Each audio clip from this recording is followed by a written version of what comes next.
உங்களுக்கு மாட்டு இறைச்சி பிடிக்கலன்னா சாப்பிடாதீங்க.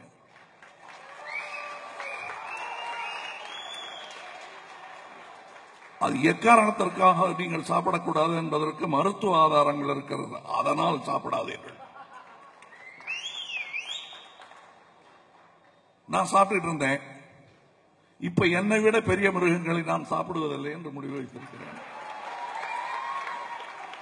ஏன்னா தனியா காட்டுல நான் மட்டும் கல்ல வச்சுக்கிட்டு இருந்தேன்னா அது செஞ்சிருப்பேன். நான் யோசிச்சு பார்த்தேன், முடியாது.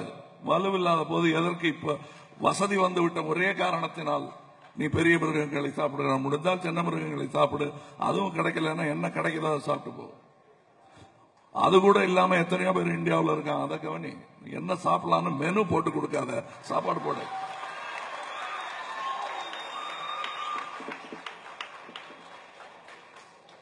இன்றைய உலக விஞ்ஞானிகள் பூச்சிகளை சாப்பிடுவது நன்று, மாடு கன்றுகளை சாப்பிடுவதை விட அது பெட்டர்னு சொல்றாங்க. இப்ப புரியாது, எல்லாரும் சிரிப்பீங்க. இன்னும் 30 வருஷம் கழிச்சு அது ஒரு பெரிய இண்டஸ்ட்ரியா மாறப்போகுது. தெரிந்தவர்களுக்கு அது தெரியும். என்ன பூச்சி காட்டுறேன் இப்ப, அப்போ அது பெருவிருந்தா போகிறது வருங்காலங்களில். அப்பொழுது யாராவது ஒரு பூச்சி சாமியார் வந்து அதெல்லாம் சாப்பிடக்கூடாதுன்னு சொல்லுவாங்க. அது நடந்துகிட்டே இருக்கும்.